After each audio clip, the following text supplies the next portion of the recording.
Assalamualaikum warahmatullahi wabarakatuh. Nasihat yang ke-17. Rezeki tidak perlu dirisaukan. Di madrasah, Syekh Abdul Qadir Al-Jalani rahimakumullah memberikan nasihatnya pada hari Jumat pagi 14 Zulkaidah 545 Hijriah. Rezekimu tidak perlu engkau risaukan. Rezeki itu mencari dirimu lebih hebat daripada engkau mencari rezeki. Jika rezeki itu telah engkau dapatkan hari ini, janganlah engkau merisaukan rezekimu untuk hari esok. Jika hari kemarin telah engkau tinggalkan, engkau tidak akan tahu apakah hari esok akan engkau jumpai atau tidak. Hendaknya engkau menyibukkan diri dengan harimu. Jika engkau memang mengenal Al-Haq Azza wa Jalla, engkau akan sibuk dengannya, bukannya sibuk mencari rezeki. Ketahuilah bahwa pemberiannya kepadamu itu menghalangimu agar tidak memintanya. Bagi orang yang mengenal Allah, maka lidahnya akan terkunci. Di hadapan Al-Haq Azza wa Jalla, seorang arif lidahnya selalu terkunci hingga dia mengembalikannya untuk kemanfaatan makhluk. Kemudian hilanglah kebisuan dari lidahnya dan keterasingan dirinya jika dia telah mengembalikannya kepada mereka. Lidah Musa alaihissalam gagap ketika masih mengembala kambing.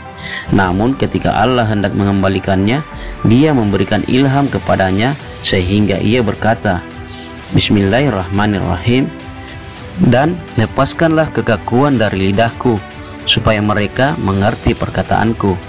Quran Surat Taha ayat 27 dan 28. Ketika masih mengembala kambing, seakan-akan kelancaran berbicara itu tidak ia perlukan. Akan tetapi, seketika itu juga kekakuan dan kegagapan hilang dari lidahnya ketika ia ditugaskan untuk berbicara kepada manusia. Sebenarnya, Musa alaihissalam telah fasih berbicara semenjak anak-anak, tetapi karena memang belum waktunya ia berbicara kepada Fir'aun dan Asia, maka Allah Subhanahu wa Ta'ala memasukkan bara api ke mulutnya. Aku melihat bahwa ma'rifatmu kepada Allah Subhanahu wa Ta'ala dan Rasulnya sangat sedikit, wahai gulam. Demikian pula ma'rifatmu terhadap para nabi dan walinya. Sesungguhnya dirimu kosong dari makna. Engkau bagikan sangkar tanpa burung, rumah kosong yang roboh, dan bagikan pohon tanpa daun dan bunga. Dengan iman, hati seseorang itu akan makmur. Kemudian imannya itu dibuktikan dengan Islam. Oleh karena itu, keluarkanlah dirimu dan semua makhluk dari hatimu. Kemudian berdirilah engkau di hadapan Allah Subhanahu wa Ta'ala. Hanya kepadanya engkau menyerahkan dirimu dan selain dirimu. Engkau akan menjalankan perintahnya dengan penuh kerelaan jika Allah Subhanahu wa Ta'ala telah berkehendak untuk memberikan pakaian kepadamu dan mengembalikan dirimu kepada makhluk. Selanjutnya, engkau akan berdiri untuk menunggu perintahnya dan engkau akan menyetujui hukumnya. Orang yang menyendiri dari makhluk dan berdiri di hadapan Allah Subhanahu wa Ta'ala dengan hati dan nuraninya, sesungguhnya orang seperti itu telah berkata dengan lisanul haq, sebagaimana perkataan Musa alaihissalam, Bismillahirrahmanirrahim, dan aku bersegera kepadamu ya Tuhanku agar engkau ridha kepadaku. Quran Surat Taha ayat 84. Aku adalah orang yang mengasingkan diri dari dunia dan akhirat secara seluruh makhluk. Aku adalah orang yang memutuskan segala ashab, dan aku adalah orang yang meninggalkan semua Tuhan. Aku segera datang kepadamu agar engkau ridha kepadaku dan mengampuniku atas keadaanku bersama mereka sebelumnya. Engkau adalah hamba nafsu, dunia dan keinginanmu, wahai orang bodoh. Karena engkau memandang manusia bisa mendatangkan manfaat dan mendatangkan bahaya, berarti engkau orang musyrik dan hamba manusia. Dirimu hanya berada di sisi surga dan engkau ingin memasuki tempat tersebut. Engkau juga hanya berada di sisi neraka, di mana dan engkau takut untuk memasukinya. Di manakah kedudukanmu di sisi Zat yang maha membolak-balikan hati dan penglihatan, yang jika mengatakan kepada sesuatu, jadilah kamu, maka terjadilah apa yang dia katakan itu. Janganlah engkau tertipu dengan ketaatanmu, wahai gulam, sehingga engkau menjadi orang yang sombong. Hendaknya engkau memohon kepada Allah Subhanahu wa Ta'ala agar diterima amalanmu. Hendaknya engkau merasa takut kalau amalanmu itu justru mengubahmu menjadi manusia durhaka. Apakah yang akan terjadi jika dikatakan kepadamu, kamu durhaka, kamu kotor? Bagi seseorang yang mengenal Allah Subhanahu wa Ta'ala, ia tidak akan berdiri bersama sesuatu. Ia juga tidak akan tertipu oleh sesuatu. Hatinya tidak akan merasa tenang sebelum ia meninggalkan dunia dengan membawa agama dan memelihara perkara-perkara antara dirinya dengan Tuhannya. Engkau harus menjaga amalan hati dan menjaga keikhlasan, wahai gulam. Bersih dari selain Allah Subhanahu wa Ta'ala, itulah yang disebut keikhlasan yang sempurna. Makrifat kepada Allah Subhanahu wa Ta'ala adalah perkataan yang asali.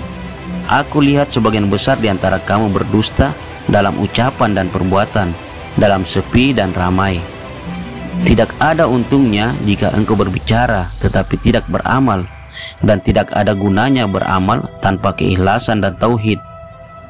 Semuanya tentu tidak ada gunanya bagimu jika Allah Subhanahu wa Ta'ala memandang perkara itu sebagai keburukan. Berusahalah agar Dia menerimamu dan ridha kepadamu. Perkara ini memang sedikit gelap dan penuh rahasia. Semuanya akan dikeluarkan pada hari kiamat. Kemudian dikatakan, kamu telah munafik di dalam amalan itu. Hendaknya diketahui bahwa semua amal yang ditujukan untuk selain Allah Subhanahu wa Ta'ala itu batil.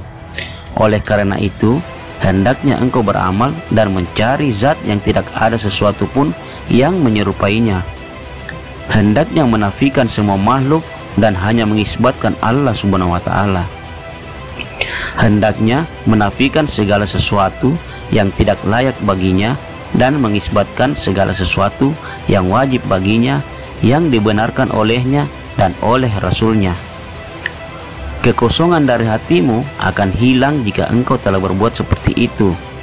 Hendaknya engkau menemani Allah, Rasul, dan orang-orang saleh dengan menerapkan adab. Jika engkau menginginkan keberhasilan, hendaknya engkau datang kepadaku dengan penuh adab. Jika engkau tidak bisa menerapkan adab yang baik, jangan sekali-kali engkau datang kepadaku. Engkau selalu melakukan perbuatan sia-sia. Sekarang juga tinggalkanlah kesia-siaan itu agar engkau dikaruniai kepahaman. Orang yang memasak sudah barang tentu mengetahui yang dimasaknya. Pembuat roti sudah barang tentu mengetahui roti yang dibuatnya. Orang yang membuat sesuatu tentu saja mengetahui yang dibuatnya. Demikian pula orang yang berdakwah juga mengetahui yang didakwahi, yang ada di gelanggang dakwah. Hatimu telah dibutakan oleh dunia sehingga engkau tidak bisa melihat hatimu. Sesungguhnya dunia itu bisa menaikkan dan menjatuhkan derajatmu. Oleh karena itu, berhati-hatilah terhadapnya. Tangan dan kakimu bisa terbelenggu oleh dunia, dan ia bisa membuat matamu silau. Akibat cinta dunia adalah akan muncul kerakusan dan selalu ingin menumpuknya. Engkau akan melihat apa yang dilakukannya terhadap dirimu. Jika simpananmu telah habis dan kefakiran datang, maka ia menjadi musuh bagimu. Begitulah perilaku dan ulah dunia. Oleh sebab itu, waspadalah terhadapnya. Wahai gulam, betapapun engkau merindukannya, di dalam dunia itu tidak ada kejayaan bagimu. Janganlah engkau mengaku cinta kepada Allah jika sesungguhnya yang engkau cinta adalah akhirat atau selain Dia. Selain Al-Haq Azza wa Jalla, seorang arif lagi muhib tidak mencintai ini dan itu. Jika seseorang hanya mencintainya, dunia akan datang kepadanya dan hatinya akan merasa tenang. Ia juga akan sampai ke akhirat, dan segala sesuatu yang tertinggal di belakangnya akan mengikutinya, dan ia melihat segala sesuatu semata-mata karena Allah Subhanahu wa Ta'ala. Meski menjauh dari bagiannya, para wali itu pasti akan mendapatkannya. Sesungguhnya bagian hati itu tidak tampak, tetapi yang tampak hanyalah bagian nafsu. Bagian hati baru akan datang setelah bagian nafsu. Jika seseorang menahan nafsunya, maka akan terbukalah bagian hati. Akan datang ketenangan pada nafsu jika hati telah mendapatkan bagian dari Allah Subhanahu wa Ta'ala. Namun demikian, dikatakan kepada orang itu, "Janganlah engkau membunuh nafsumu." Ia pun dalam keadaan tenang ketika datang bagian nafsu kepadanya. Hendaknya engkau meninggalkan majelis-majelis yang menyebabkan dirimu mencintai dunia, dan hendaknya engkau mencari majelis yang menjadikan dirimu zuhud terhadap dunia. Segala sesuatu itu akan cenderung kepada hal-hal yang sejenis dengannya. Yang satu akan mengelilingi yang lain. Para pecinta akan bergabung dengan para pecinta. Mereka yang mencintai Allah Subhanahu wa Ta'ala akan bergabung dengan orang-orang yang mencintai Allah Subhanahu wa Ta'ala. Mereka mencintai dan menguatkan satu sama lain. Mereka tolong-menolong untuk mengajak manusia agar beriman, bertauhid, ikhlas dalam beramal, dan membimbing manusia ke jalan Allah Subhanahu wa Ta'ala.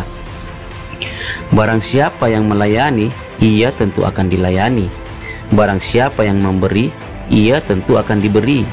Jika engkau beramal untuk neraka, kelak neraka itu juga untukmu. Engkau akan dipinjami jika engkau meminjami, dan engkau akan dikuasai tergantung pada keberadaanmu. Amalmu adalah pelayanmu. Engkau mengharapkan surga, padahal perbuatanmu adalah perbuatan ahli neraka. Mustahil engkau mengharapkan surga tanpa melakukan amalan ahli surga. Orang-orang yang beramal dengan hati mereka adalah rohaniawan sejati di dunia. Mereka beramal bukan hanya dengan anggota badan. Amalan badan tanpa disertai amalan hati merupakan perbuatan yang sia-sia. Barang siapa yang beramal hanya dengan badannya, ia adalah orang yang riya. Sedangkan orang yang ikhlas adalah orang yang beramal dengan hati dan badannya. Sebelum beramal dengan anggota badannya, terlebih dahulu ia beramal dengan hatinya. Orang mukmin adalah orang yang hidup, sedangkan orang munafik adalah orang yang mati. Bagi orang mukmin, ia beramal semata-mata mencari ridha Allah. Bagi orang munafik, ia beramal untuk mengharapkan pemberian dan pujian makhluk. Seorang mukmin itu beramal secara lahiriah maupun batiniah. Seorang mukmin juga beramal ketika sepi dan ketika ramai, ketika senang maupun ketika susah. Akan tetapi, orang munafik hanya beramal ketika ramai atau ketika senang. Jika kesulitan datang menimpanya, ia tidak beramal. Orang munafik tidak mau bersuhbah kepada Allah Subhanahu wa Ta'ala, Rasulnya, dan kitabnya. Hari kebangkitan, hari mahsyar, dan hari hisab tidak pernah ada dalam ingatannya. Ia memeluk Islam hanya agar diri dan hartanya selamat di dunia, bukan agar selamat dari neraka di akhirat. Di depan manusia, ia mengerjakan puasa, salat, dan membaca Al-Quran. Akan tetapi, jika tidak ada orang lain, ia menyibukkan diri dengan kekufurannya. Selamatkanlah kami dari keadaan yang demikian itu ya Allah. Aku hanya mencari ridha-Mu semata agar selamat di dunia dan di akhirat. Engkau harus ikhlas dalam beramal, wahai gulam. Hendaknya engkau tidak mengingat-ingat amalanmu, dan dalam beramal janganlah engkau mencari upah dari makhluk. Hendaknya engkau beramal semata-mata untuk mencari ridha Allah Subhanahu wa Ta'ala, bukan mengharapkan kenikmatannya. Hendaknya engkau termasuk orang yang beramal untuk mengharap ridha Allah Subhanahu wa Ta'ala, dan carilah selalu ridhanya sampai Dia memberikannya kepadamu. Surga di dunia dan akhirat akan engkau dapatkan jika Dia telah memberikan ridhanya kepadamu. Ketika masih di dunia, engkau akan dekat dengannya, dan ketika di akhirat, engkau akan dapat memandangnya dan akan memperoleh balasan sebagaimana yang telah dijanjikan olehnya. Serahkanlah dirimu dan hartamu, wahai gulam, ke tangan kekuasaan, hukum, dan ketentuannya. Jika engkau menyerahkan barang yang dibeli kepada yang membeli, engkau tentu akan menerima bayaran darinya. Serahkanlah dirimu kepadanya, wahai hamba Allah, dengan mengatakan, Sesungguhnya diri, harta, dan surga adalah untukmu, dan segala sesuatu selain engkau hanyalah untukmu. Aku hanya menginginkan engkau. Sebelum menempati rumah, aku menginginkan tetangga terlebih dahulu, dan sebelum melakukan perjalanan, aku menginginkan teman. Untuk membeli dan menebus surga, sekaranglah saatnya, bukan esok. Hendaknya engkau memperbanyak sungai-sungaimu. Hendaknya engkau mengalirkan airnya sekarang, bukan besok. Besok pada hari kiamat, wahai gulam, hati dan mata akan berbalik. Pada hari ketika kaki tergelincir, setiap orang hanya dapat tegak di atas telapak kaki keimanan dan ketakwaannya. Pada hari itu, ketegaran kaki adalah berdasarkan keteguhan imannya. Pada hari itu, orang yang zalim menggigit dua tangannya. Quran Surat Al-Furqan ayat 27. Mengapa ia berbuat kezaliman? Pada hari itu, orang yang jahat akan menggigit tangannya. Mengapa ia berbuat jahat? Mengapa tidak berbuat baik? Mengapa lari dari Tuhannya? Janganlah engkau tertipu dengan amal, wahai gulam. Sesungguhnya penentuan amal itu pada akhir hayatnya. Oleh karena itu, engkau harus memohon kepada Allah SWT agar pada hari hayatmu diberi kebaikan. Engkau harus memohon kepadanya agar nyawamu dicabut dalam keadaan melakukan amalan yang paling disukai olehnya. Janganlah engkau kembali bermaksiat setelah berbuat taat. Janganlah engkau mendurhakai Tuhanmu dengan mengikuti nafsu, keinginan, dan watakmu. Allah SWT tidak akan menolongmu jika engkau berbuat maksiat kepadanya, bahkan Dia akan meninggalkanmu. Tolonglah kami sehingga kami dapat menaatimu ya Allah. Janganlah engkau hinakan kami dengan mendurhakaimu. Kami memohon kepadamu kebaikan di dunia dan kebaikan di akhirat, dan peliharalah kami dari azab neraka. Demikianlah nasihat Syekh Abdul Qadir Jailani yang ke-17. Semoga bermanfaat. Assalamualaikum warahmatullahi wabarakatuh.